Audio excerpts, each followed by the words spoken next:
Hello students, this is Shweta Jaiswal. Today we are going to discuss about circular Q. और circular queue पढ़ने से पहले मैं ऐसा कंसिडर कर रही हूँ कि आपको नॉर्मल क्यू के बारे में बेसिक इन्फॉर्मेशन पता होगा और उसकी कुछ बेसिक टर्मोलॉजी से मैं आपको जरूर रूबरू कराऊंगी, like N Q, D Q, front और रेयर. ये चार टर्मोलॉजीज की बहुत ही इंपॉर्टेंट है कि सर्कुलर क्यू को समझने के लिए. सबसे पहले हम डिस्कस करेंगे एन क्यू के बारे में. एन क्यू का मतलब होता है इंसर्शन, और ये हम रियल वेरिएबल का यूज करके करते हैं. और अब डिस्कस करेंगे डीक्यू के बारे में.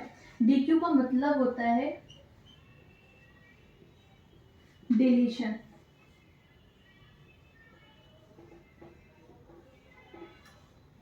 और डिलीशन हम फ्रंट नाम के वेरिएबल का यूज करके करते हैं.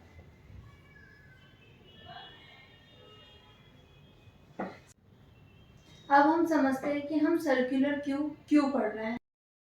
अभी राइट नाउ मेरा क्यू पूरा एम्प्टी है और जिसका मैक्स साइज है 4. अगर सपोज अभी मैंने सपोज किया है कि मैंने सारे एलिमेंट इसमें इंसर्ट करा दिया, एन क्यू करवा दिया है, like N Q 1, N Q 2, N Q 3 और एन क्यू 4. अब हमारा क्यू पूरा फुल हो चुका है और अब मैं कोई एलिमेंट को एन क्यू कराती हूँ तो ये ओवरफ्लो की कंडीशन हो चुकी है. अब मैं चाहती हूँ कि कोई एलिमेंट को इसमें एन क्यू 5 कराना चाहती हूँ. और अब मैं पूछूंगी कहाँ पे आप कर सकते, तो आप बोलोगे कि मैम फर्स्ट पोजीशन को डी क्यू करवा के एन क्यू करवा दीजिए. तो क्या ऐसा पॉसिबल है? क्या इस एलिमेंट को मैंने डी क्यू करा दिया, अब मैं इसमें एन क्यू 5 कर सकती हूँ क्या? तो ऐसा क्यू में पॉसिबल नहीं है. अगर आप बोलो कि मैं पूरे सारे एलिमेंट को हटाकर, सारे एलिमेंट को रिमूव करके डी क्यू करा के अब मैं एन क्यू 5 करा सकती हूँ क्या किसी भी पोजीशन पे? तो ऐसा क्यू में पॉसिबल नहीं है.